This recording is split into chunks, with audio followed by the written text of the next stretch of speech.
Welcome to Kenton's videos. Enjoy the video.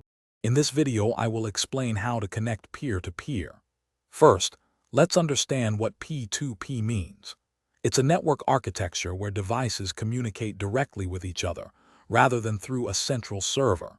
This decentralized approach offers significant benefits, like improved resilience and efficient resource sharing.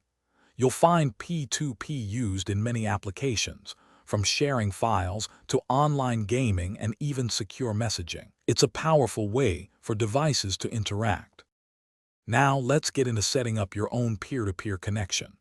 The first step is to make sure all devices are on the same network, whether it's your home Wi-Fi or a broader internet connection. Next, you'll need to install appropriate P2P software on each device. There are many options available, depending on your specific needs.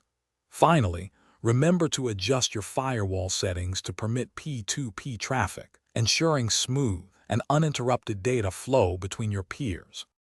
Security is paramount when using peer-to-peer connections. Always prioritize strong passwords and encryption to protect your data during transfers. It's also crucial to keep your P2P software updated.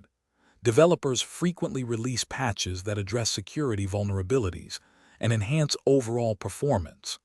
Lastly, exercise caution when interacting with unknown sources or downloading files, as this is a common entry point for malware. Staying vigilant helps keep your network safe.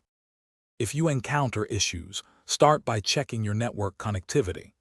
Ensure all devices have a stable internet connection or are properly linked on the local network. Next, double-check your P2P software settings. Sometimes a small misconfiguration can prevent a connection. Remember to review your firewall rules too.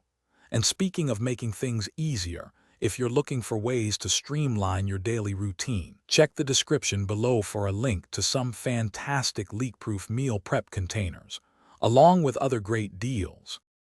Thanks for watching. Consider subscribing if we helped you.